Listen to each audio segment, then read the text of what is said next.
Every team, every topic, everywhere. This is Believe.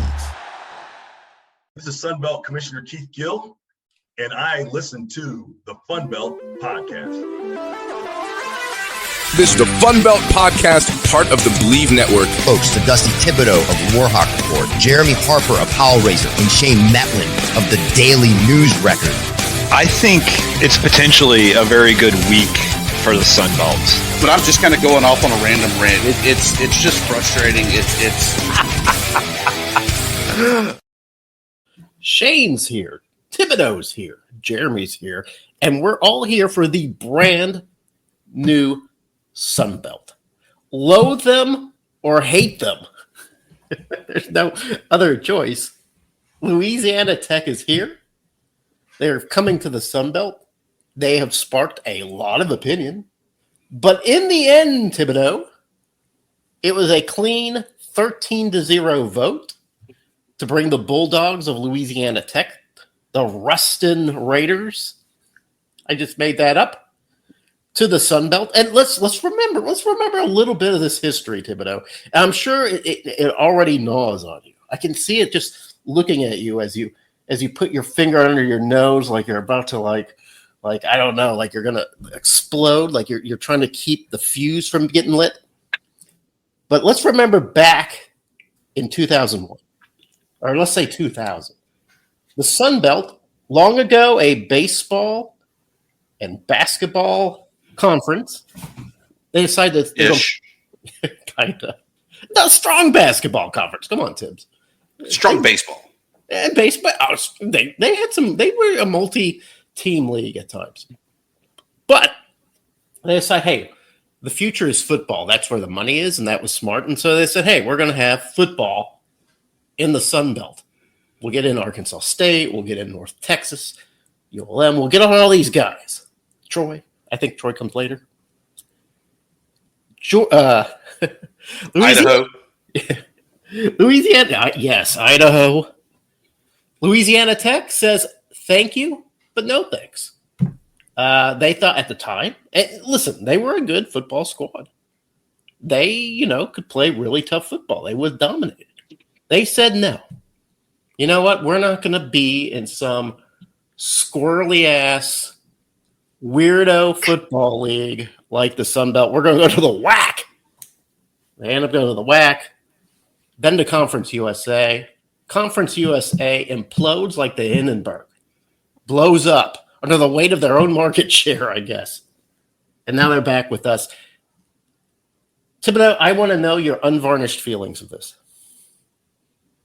Don't hold back.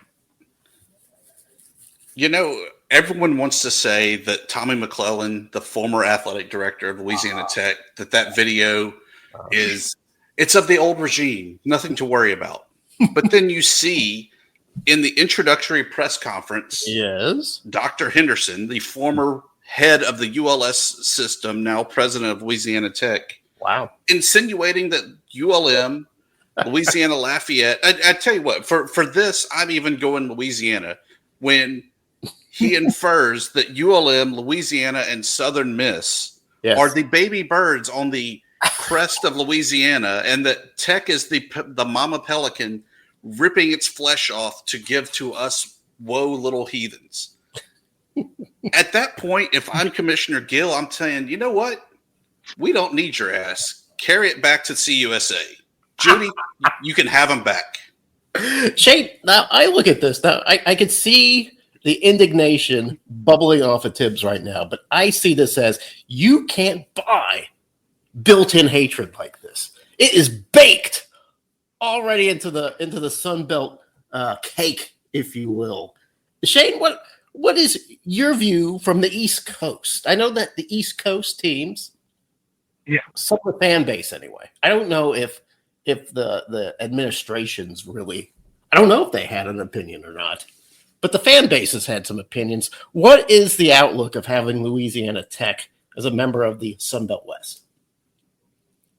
Well, just to kind of build off Tibbs here, okay. I find it more amusing than he does, because this is personal for him. I don't have a bulldog in the fight, so to speak. But Terribly personal. I found it very amusing that the press releases sent out by the Sun Belt Conference and by Louisiana Tech were very, very similar. One noticeable change What was the change? the Louisiana Tech press release sent out had, I guess you'll say, the full names of the universities, including the University of Louisiana at Lafayette and the University of Louisiana Monroe, where on the Sun Belt press release it said ULM, it said Louisiana, how those schools would like to be referred to. You can throw App State in there. I don't know, this was vitriol on the texter's part to say Appalachian State instead of App State, but those three schools, they changed their names. Like, so that took some effort. That's not, they copy and pasted the rest and then went in and changed that.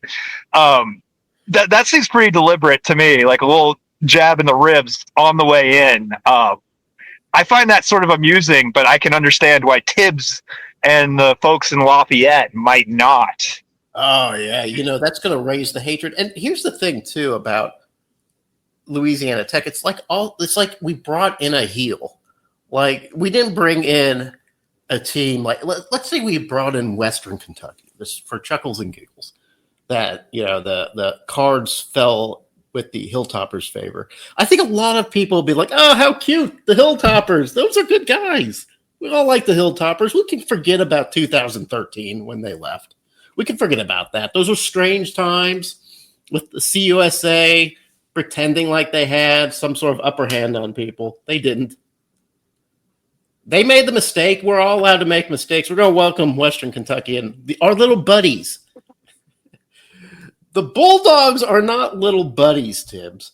The Bulldogs, it's not just Louisiana schools, Tibbs, that the Bulldogs rub raw. They rub Arkansas State fans raw, too. What is it about these guys in Ruston that really gets everybody's dander up?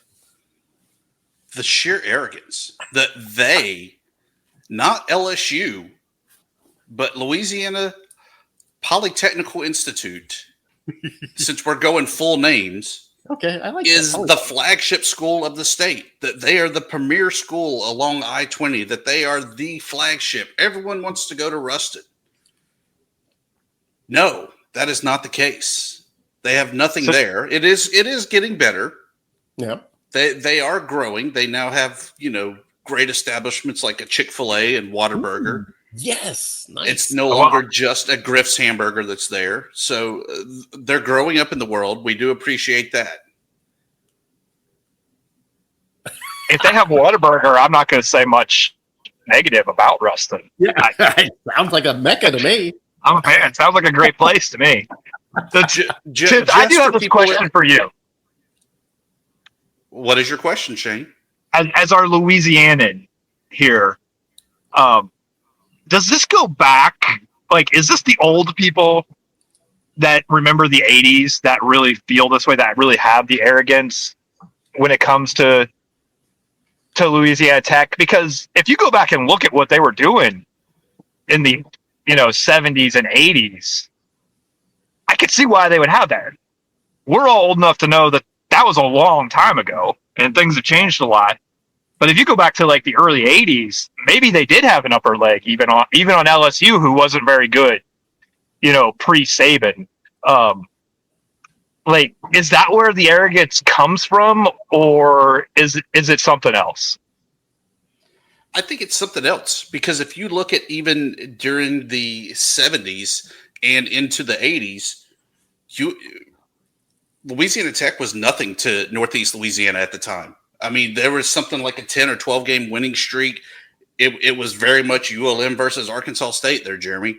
Yeah. And so I don't know at what point the arrogance really began. I don't know if maybe those were the people that were smited to go to LSU that went there and kind of wanted to prove themselves that way, or maybe they were declined going to Ole Miss or Tulane.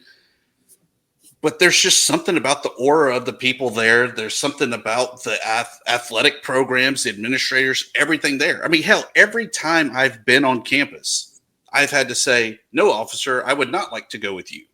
dating back to even my freshman year in '97, when was the kind of revival of that game. We go over, we have a great tailgate, we're responsible. I don't see a trash can. I'm looking for a trash can. Go up to the UPD and say, hey, where can I drop this? Well, son, you look underage. I don't think you should be drinking, and trash is the least of your worries. I said, okay, great. All true, but where do I need to put this trash? You can just put it whatever. They didn't like it when I just dropped it right there doing what they said. It sounds to me, Shane Metlin, and I could be wrong about this. It sounds to me Tibbs maybe raised a little bit of hell in Ruston in his time at ULM, and that there is some sort of personal grudge between Dusty Thibodeau and the fine folks at Ruston. Shane, I do want to ask you your opinion on this, because I've heard this said a lot, and I have to admit it's something to think about. You know, when you have Texas State, at least you bring in that Texas market. If you brought in, I don't know, Middle Tennessee, at least you'd have the Tennessee market. Bringing in Louisiana Tech doesn't particularly bring in a new market. Is that going to hurt the Sun Belt? I don't think so necessarily. I think when it comes to the Sun Belt, ESPN is looking for fan bases that are going to subscribe to ESPN Plus. That's true. And I don't know, like, any more than I think anybody else does, if Louisiana Tech fits that bill. Maybe they do, maybe they don't. I don't know how they compare to Texas State in that regard, or Western Kentucky, or anybody else. They may have thousands of people switching over because that's where their games are going to be. I really don't know, but I don't think it matters so much that, they happen to be in the same TV market as Monroe as it would necessarily if we're talking about, the Big Ten. Like when the Big Ten launched the Big Ten Network, the markets mattered. It mattered that they picked up Rutgers, and it didn't matter if Rutgers was any good or not. It didn't matter if their fans cared or not. All of a sudden, the Big Ten Network is on TV in New York and New Jersey. So it's different for the Sun Belt. So I would be very curious to know how many Louisiana Tech fans are rushing over to subscribe to ESPN Plus now, because that's where all their games are going to be. Yeah. But I think that matters a lot more than just like, what TV market, where their TV stations come from, what that happens to be. Tibbs, I noticed that one of the, I think, correct me if I'm wrong about this, Shane. I was reading on one of these memes that people put out, which doesn't mean that's true, but it said like the most people to attend a JMU game was between JMU and Old Dominion. Is that right? Sorry, what was that again? The most people to attend a JMU football game was the game between you guys and Old Dominion. Is that right? Yeah, okay. That was. And that's pretty cool. That's Sunbelt on Sunbelt violence. Tibbs, do you think that you could see one of the bigger crowds show up at ULM for a game against Louisiana Tech, knowing what kind of vitriol and hatred are between the two teams? If they actually show up, yes. We could be looking back at the 2012 game where a good Louisiana Tech team at 9-3 decided that staying at home instead of playing ULM was a better option. Wow. The 2020 COVID game where miraculously leading up to the game, there was a COVID outbreak. They were unable to play.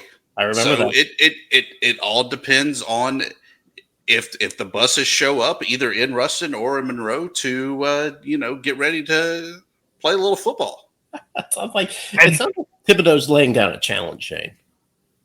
And well, this is also interesting too, is that from what I've kind of gathered from Southern Miss fans who I think would really claim a rivalry with Louisiana Tech and Cajuns fans too, like from what what they've been saying is like, when we played them before, their fans didn't travel that great. That's a little bit concerning to me. I think if you're adding Louisiana Tech to boost rivalries and things, because my personal experience is, when App State goes to JMU or JMU goes to App State or ODU or, Marshall, like there's fans traveling to all of those games.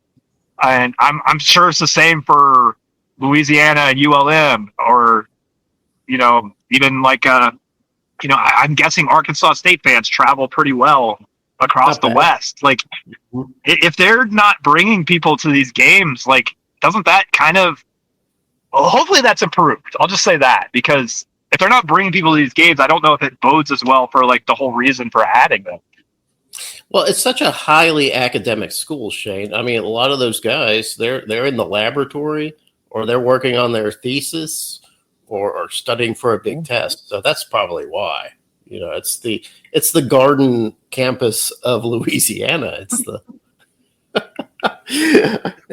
Shane, have you heard anything from CUSA? Has there been a reaction from those guys going, "Hey, we just lost a piece"? I haven't seen much. Yeah. I'm guessing that I'm sure Commissioner Judy is going to get the questions. All the coaches and everyone at their media days are going to get the questions about it. Maybe they're just waiting to address it then. Tibbs, is CUSA a dead conference? Is it dead in the water? It's got a couple of good properties still left, but it has a couple good teams left, and you mentioned, have we heard anything out of the Conference USA camp? The only thing I've really heard is that now it's kind of an arms race of who's going to put together the better package between Tarleton State and McNeese to replace Louisiana Tech. Yeah. I know that the AD of McNeese has already said, "Hey, we missed the FBS train last time around. We're not missing it this time." Ooh. So I think that they would be a very attractive one, especially coming off of a NCAA basketball win. In addition to that, really kind of having Matt Viator back at McNeese to try to right the ship on the football side. So I think that they're really trying to position themselves to be attractive and be that team to make the jump up into Conference USA. This all reminds me, guys, of Shane, you weren't here for this. I know Tibbs was. But when Conference USA started putting out this PowerPoint vision of a conference that was dominated by market, right? It's, we're going to build these teams that have the most potential market share, and the conference is going to win huge broadcasting rights as a result. A lot of teams fell for that, right? The Bulldogs were one of those teams. And then amongst the Sun Belt, FIU, FAU, North Texas, Middle Tennessee, and then finally Western Kentucky too, they all jumped aboard on that. And that was a crisis moment for the Sun Belt. The Sun Belt was at that moment. CUSA is, ironically, today. They're like, what do we get to replace these programs? And it was a mess at first. You got a Texas State. You got a Georgia State. Georgia State wasn't even FBS. They just kind of jumped into football. We brought in, outer rim programs like Idaho and New Mexico State, which I'm sure Tibbs would love to bring back, but screw those guys. We had to bring in a total like 5 FCS programs. And somehow it worked. Shane, could it work again for CUSA? I don't know. I mean, I kind of sprung that question on you. No, I don't know. I mean, I would not want to be commissioner of CUSA right now. Like, I mean, what are you going to do? I mean, you said before, you've got a few good properties there. Western Kentucky, Middle Tennessee, Liberty. Those are legit FBS programs that could fit into most Group of 5 conferences. But you've backfilled so much now with the likes of Kennesaw State and like upcoming choice between Tarleton and McNeese. Like it just, I don't know how you attract good programs to want to join your conference right now, regardless of like market or anything else. Like it's tough. I mean, yes, you got into Atlanta with Kennesaw, but like as people have said to me, it's like just because you're in a market doesn't mean you deliver the market. Like, you know, I feel like Georgia Southern is probably just as big a deal in Atlanta as Kennesaw State is. It doesn't really have a hard time seeing the future getting a lot better for Conference USA anytime soon. Well, Georgia State. Go ahead, Tibbs. Saying that Kennesaw State is the Atlanta market is like trying to say James Madison is the DC Baltimore market. They're kind of close. James Madison's more the DC market than Kennesaw is. Like I would say, like there's a ton of alumni there, and there's some interest like from the media in the DC area and stuff. Like, but if I'm not that's the saying case, that they deliver that, but more so than even Kennesaw. Like, or I would say App State probably gives you the Charlotte market more than Charlotte does. Like it. It's just because they're located there doesn't mean anybody in that city cares. But if that's the case, there's a ton of Louisiana Tech alumni that went to Dallas. So I guess we're in the Dallas market now, baby. Well, yeah. I think there's something to be said for those things, but I think Georgia State also proved to us that, and maybe proved to themselves, that just because they are the state or the city's school doesn't mean that they're going to suddenly become more popular than a Georgia Tech or a Georgia or even a Georgia Southern. I mean, I think they got into the Sun Belt thinking, all right, we've got all the ingredients now. Now we're going to be like the Atlanta team. And I don't know if that ever happened, Tibbs. Would you say that happened? I mean, no. Well, they've had a few one shining moments, right? Like when the Georgia State men's basketball team made it to the Sweet 16. Yes. I think that was one where they were America's team, they were Atlanta's team, they were everyone in between's team. This past year when they beat Vandy, knowing that Vandy turned out at least to be kind of a big deal there, but knowing that an SEC team came to their backyard, came to Atlanta to play woes us little Georgia State, and this is going to be fun. We'll go there, we'll get the popcorn and watch Vandy go to work. But I think for those few moments we've definitely seen where Georgia State has lived up to the hype and really kind of become Atlanta's team. I think Georgia State, like, I think they matured a lot. Like, I remember when they first got into the Sun Belt, they were already looking to get out of the Sun Belt because they had this idea that they were, going to be too big for the Sun Belt because they're in Atlanta. They were already talking at the time. The American was all this shit. They were like, we're going to join the American, because we're such a hotshot basketball program. We've got this huge market. Every time I would say something like laugh about it, I'd get all these like little DMs in my DMs about, oh, you just don't know. The talks are going.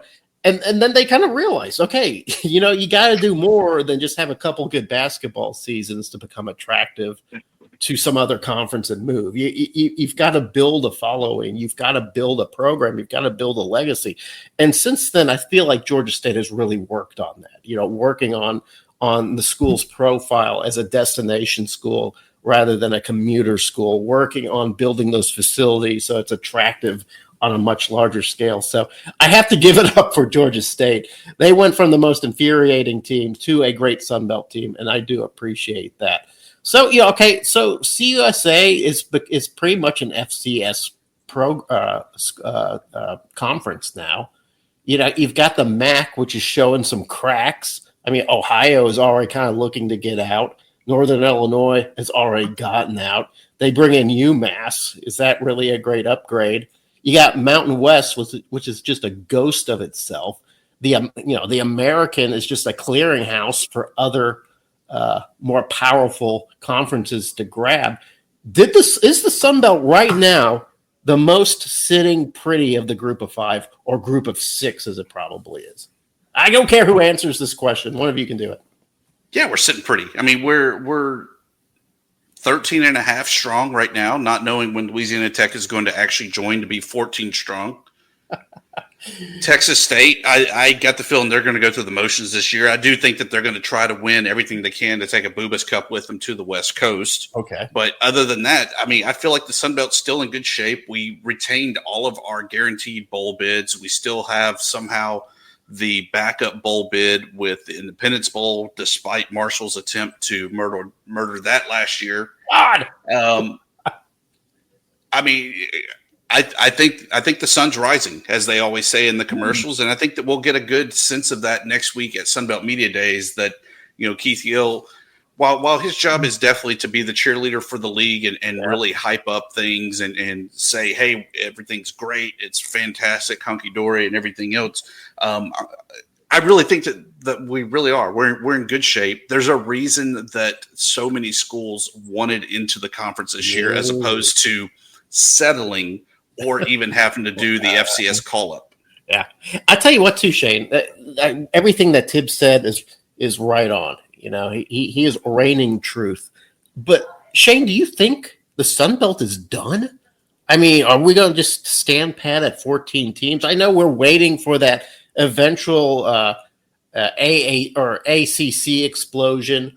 We're waiting to see, what happens when Oregon State and Washington State say we're going to leave for the Big 12. We're all kind of waiting for those pieces to happen. But do you think Keith Gill is done? Do you think maybe there are some other deals of brewing, or do you think he's standing pat? I think it's quite possible that by 2030, 2031, we're talking about a 16-team Sun Belt. I mean, I feel like all along, I felt like that was sort of like what the whole Ohio flirtation was right here. I mean, it took JMU a decade of when they first started talking to the Sun Belt before, they thought it was the time to join and the time to move up. But they established that relationship, around 2013 when other teams were joining.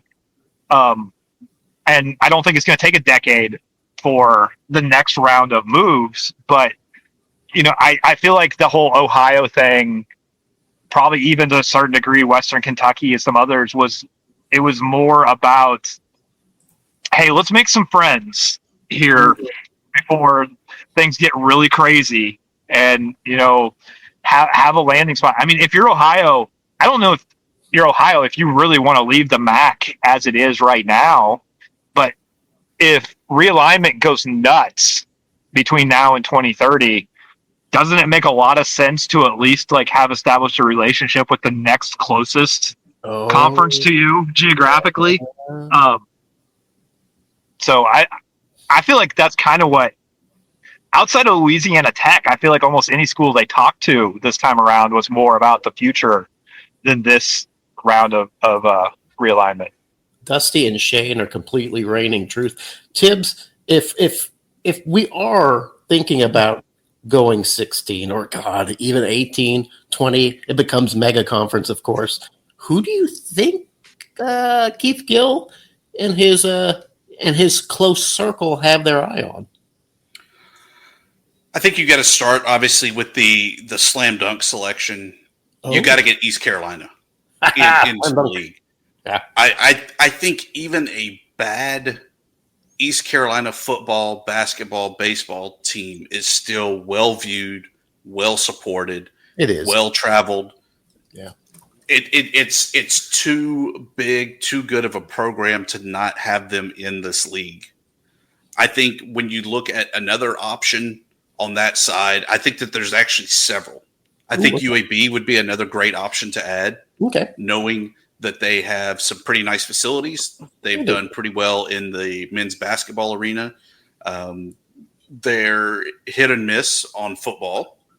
But I think overall that gives you a lot more exposure. It gives us another state with 3 schools so that the league can implode upon state funding cuts. But I also I feel like there's some passive aggressive commentary on that. But go ahead. No, not at all. You know, at the end of the day, we talked about it on Believe in the Warhawks about the Florida schools. I would be okay with going south, maybe picking up South Florida, maybe going to Central Florida. I think that they're in the Big 12 now, so they might be a little too big to perceivably step down into the Sun Belt. But they're still FAU, and FAU gave some good games to everybody across the league. They were New Orleans Bowl champions under Howard Snellenberger. I think that would be a pretty good ad.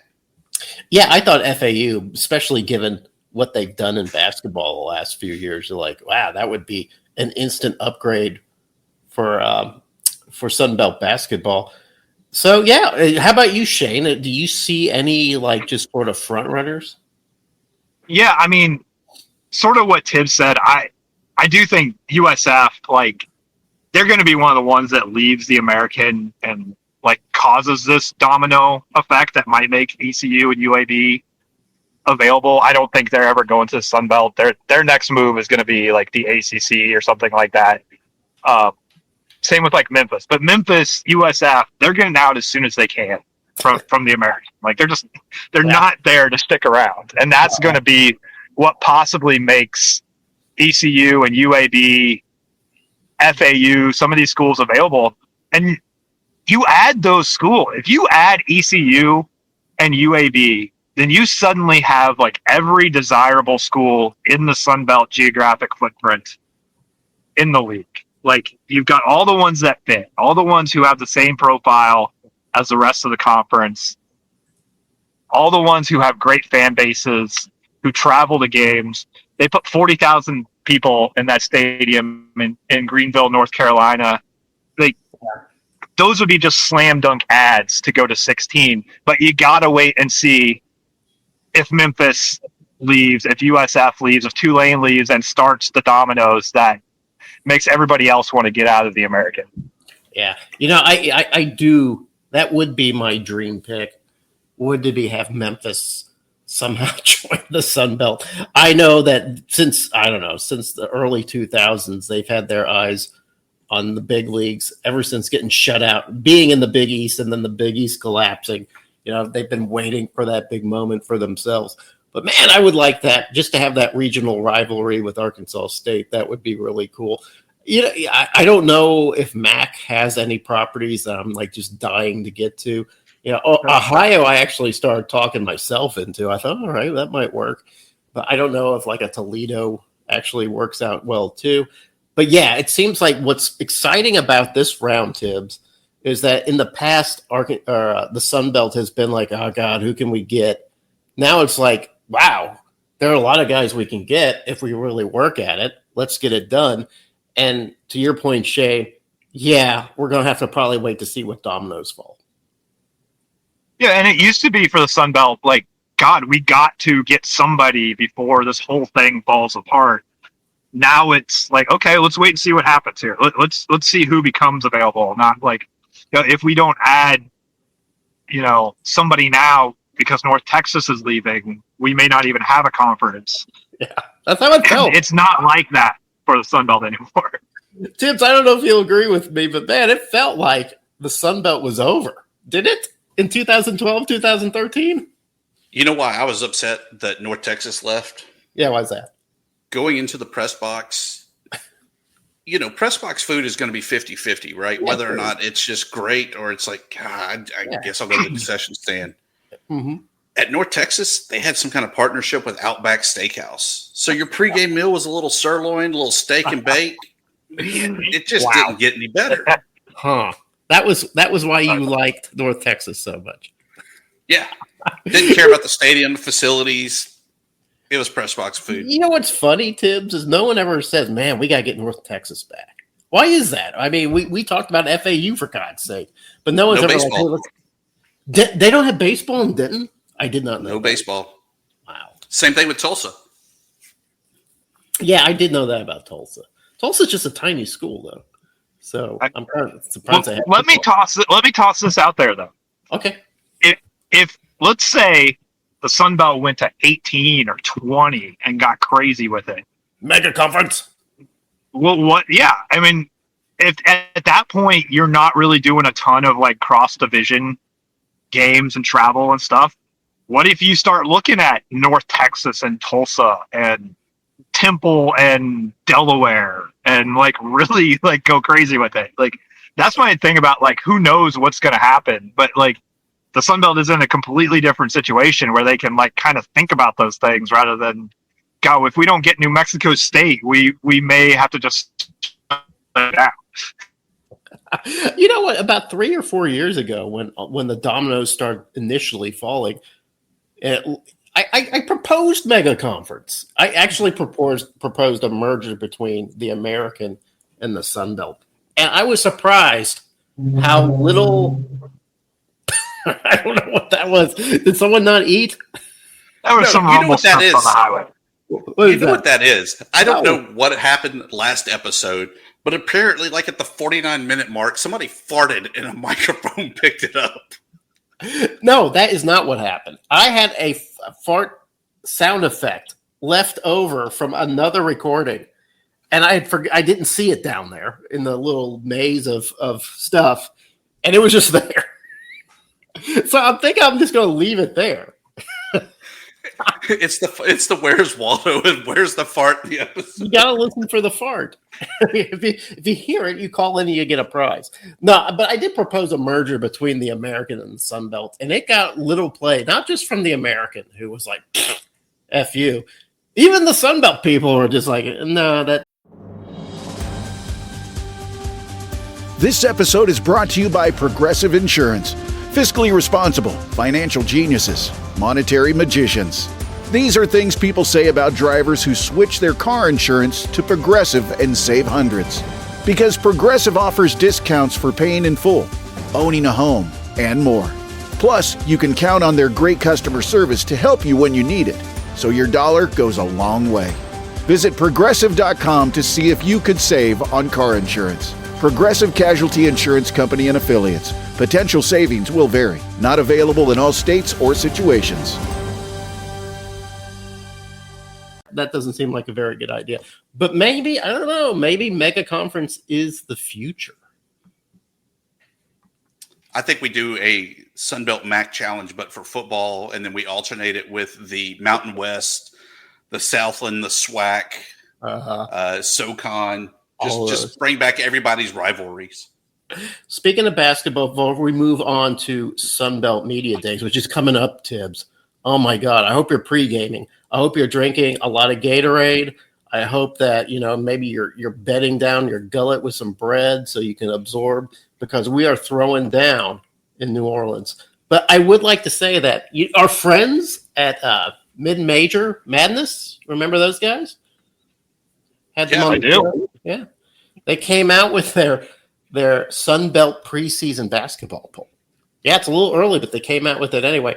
And Tibbs, I hate to tell you this, but they predict UL Monroe to be last. They also had Southern Miss next to last. We know damn well, even though they were 0-8 last year, they're not going to be second to last in the league. No. And they got James Madison at fourth and Marshall for some reason at third. Here's the caveat that they put out there. They have Arkansas State, by the way, number one, which I think the caveat will explain some of that. Their caveat was there is so much turnover in the Sun Belt, you might as well just flip a coin. There's really no idea how to predict.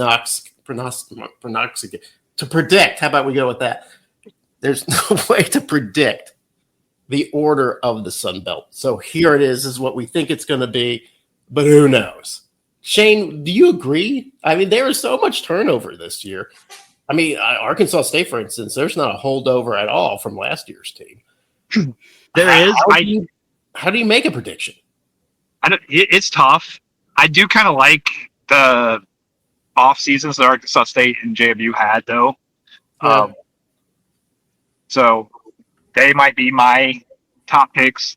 I think ODU is going to be good, or at least much improved over last year. They're bringing back some good guys. Marshall, second year with Corney in charge there. I think we'll see a jump from them. So I don't really totally disagree with what they came up with for their picks. but it is really hard to do. Yeah, I don't know how you do it. By the way, they pick Keontae Tramble out of Southern Miss to be the newcomer of the year. And from Troy, they found that what they believe will be the freshman of the year, a guy named Javin Colbert. So I guess we'll see. I'm glad that somebody's paying enough attention to Sunbelt basketball to making these picks. That's kind of interesting.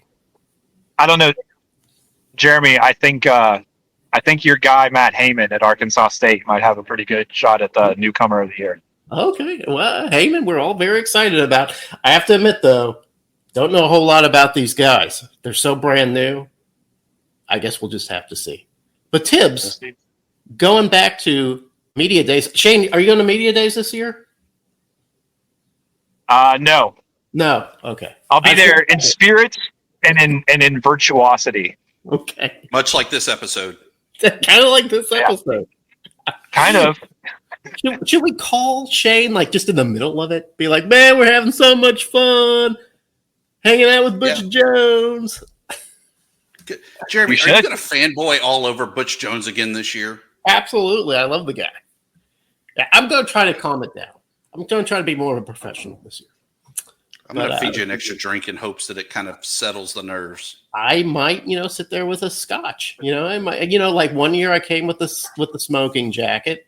This year it might be with the scotch. I don't know. I had to bring that smoking jacket that one year just for our self-preservation. It was so cold. Last year was pretty hot. So I don't know about the smoking jacket. But Tibbs, they do, the great tradition. I guess every conference does this. But the coach comes, right? But he also brings two of his players. And Tibbs, you have the list. The list has come out. But maybe our viewers haven't seen the list. Our listeners haven't heard the list. Maybe you would like to go down the list, east and west. On the west for Tuesday. Okay. Right. Starting in alphabetical order. Yeah, that's a good idea. Arkansas State, the mighty Butch Jones in his year 2, or however he calculates his tenure. We don't know what year he's in. Jalen Rayner coming back once again. He has been there last year. Yeah, he was there last year. Brandon Barnes, defensive back.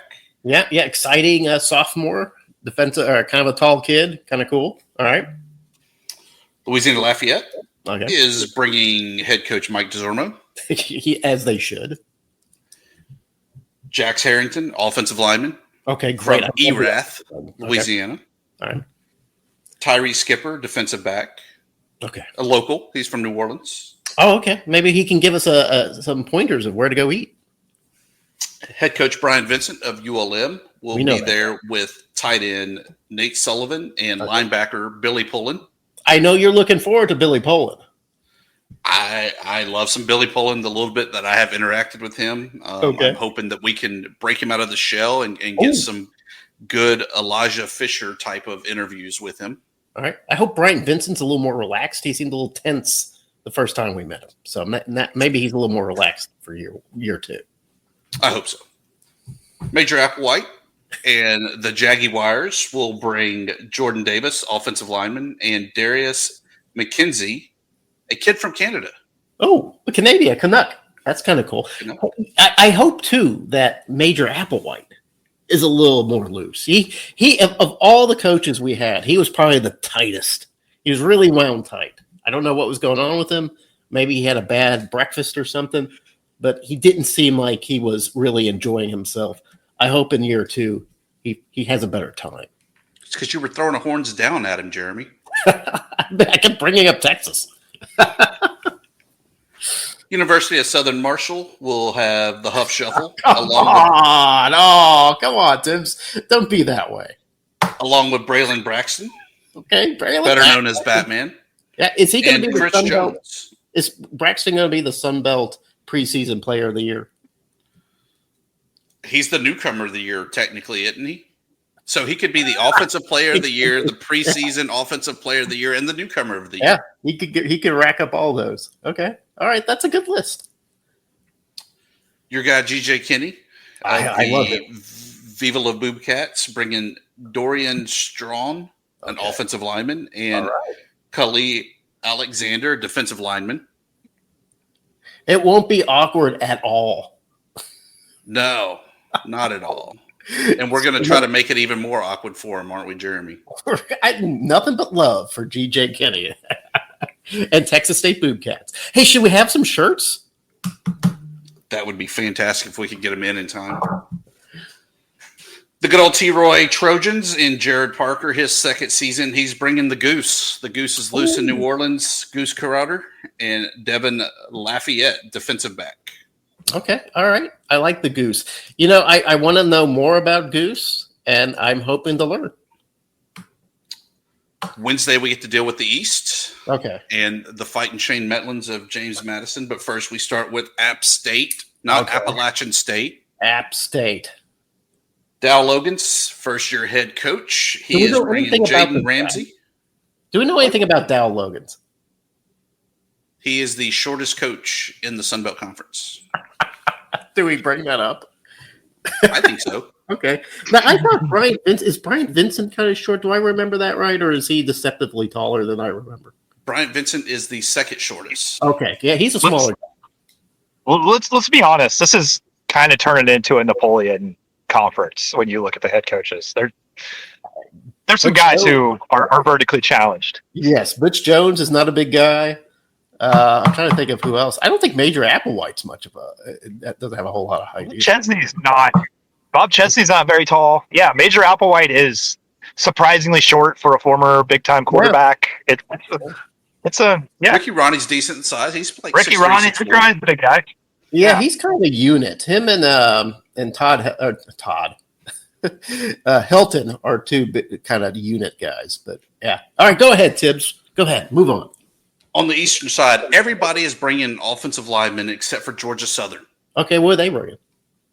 They're bringing quarterback J.C. French and defensive lineman Davon Rhodes. Okay.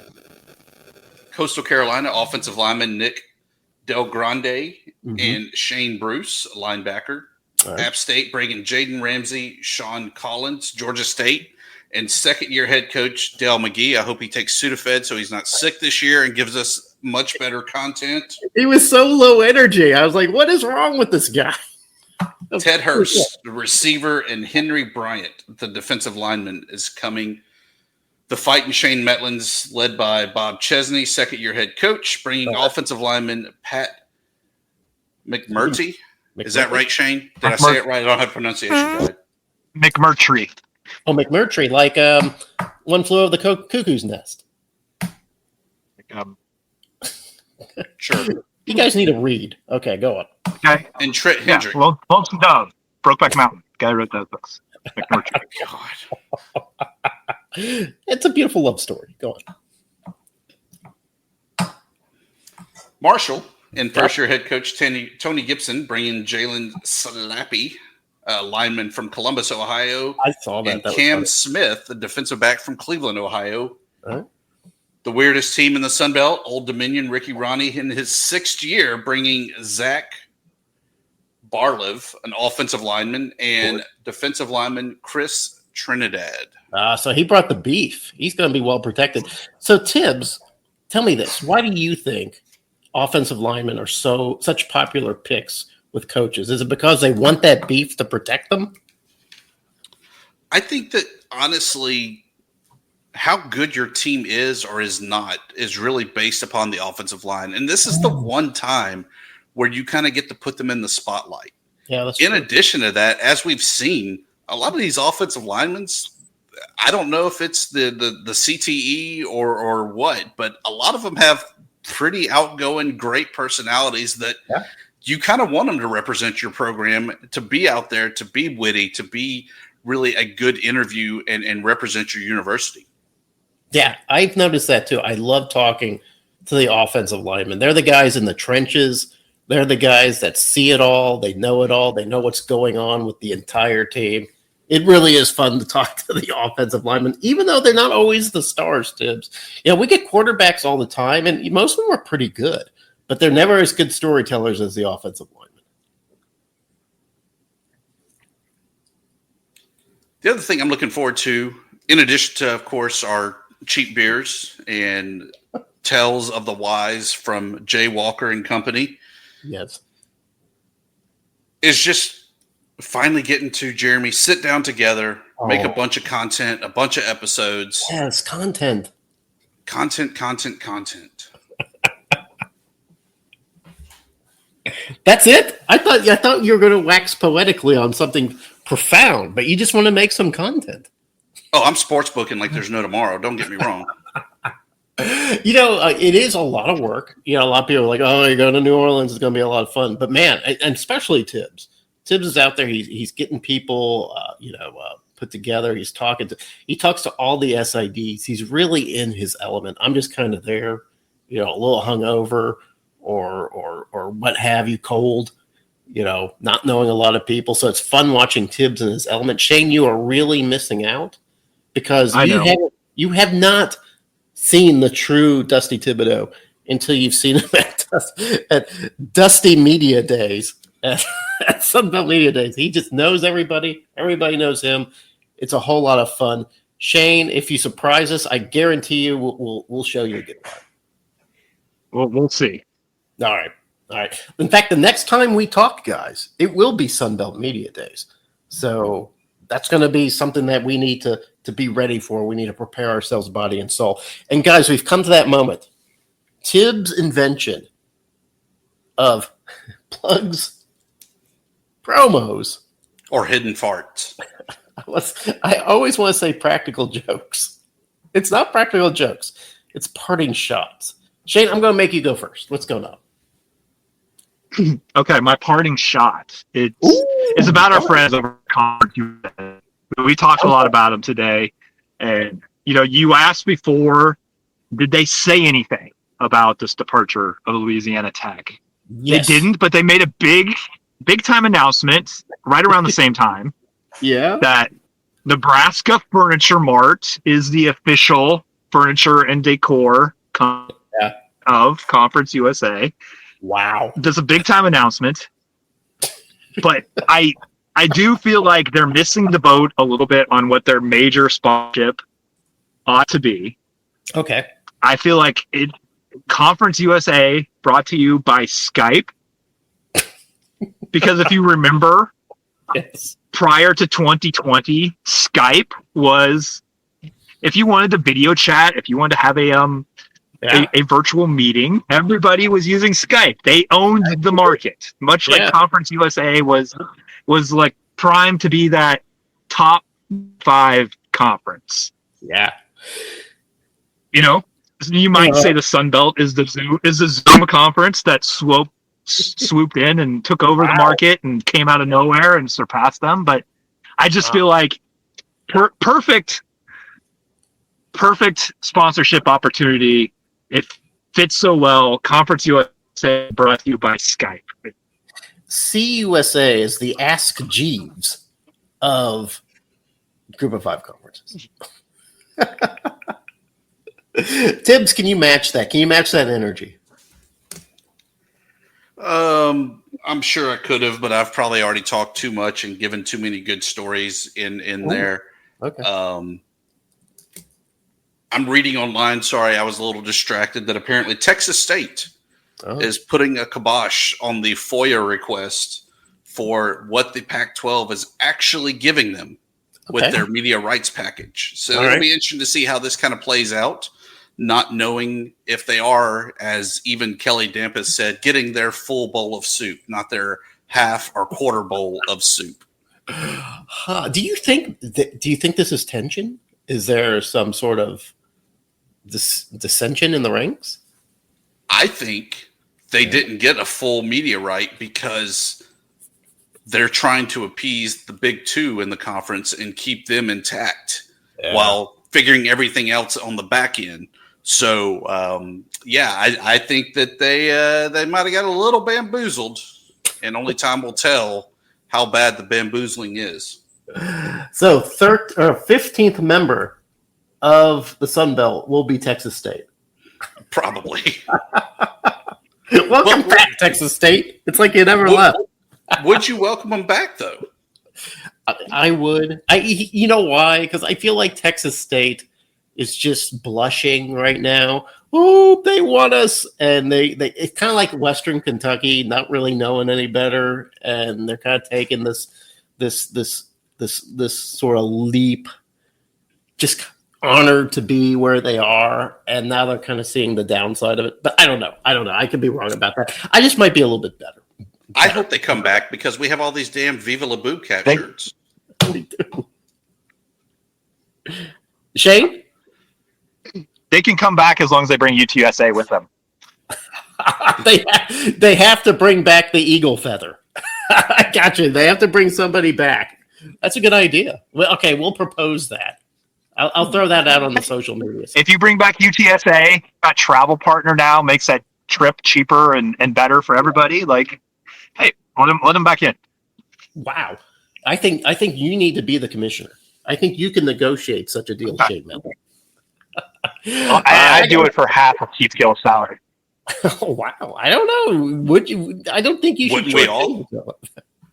Yeah, what's he pulling? He's pulling 800, right? That's pretty good. Yeah. My parting shot is I'm afraid I actually did this before. So if it sounds familiar, don't stop me. No, don't do it. I'm going to rant and rave about something that's bugged me for a long time. And it's like something that's got popular a few years ago. And now it's becoming more and more popular, even though it brings nothing to the table. It is probably the most boring segment of TV you will ever watch. Nothing is ever revealed. You can't even get something good from SportsCenter from it. But time and time again, broadcasts keep doing that, and that's miking up athletes. Can we stop doing this? We don't need to know what the left fielder is thinking at a baseball game. We don't need to hear the conversations the second string offensive lineman is having on the sidelines. We don't need those things. It's good enough just to watch the game and have that mystery, that fog of war that separates us from the players. We don't need to get on the inside of this, guys. I mean, we're at the point where we're going to mic up boxers and we're going to be like in the middle of a round, trying to get somebody's opinion on what's going on with the next punch. Can we just enjoy the game, Dusty Thibodeau? Can we just sit back in our expensive seats, our expensive cable packages, and just enjoy the game? Why do I don't care what the first baseman did last night, where he went to eat, who he's hanging out with, hey, who owes him money. I don't care about any of that. They never lend anything to the conversation. You know why? They are athletes. They spend all day in the weight room. They spend all day practicing. They're working on a craft. Would you want to mic a pharmacist? No, a pharmacist spends all day on his feet dispensing pills. You don't want to hear anything about that. Why do I want to hear about the inside of what a first baseman does all day? So please, for the love of God, stop miking athletes. Jeremy's obviously never met my pharmacist.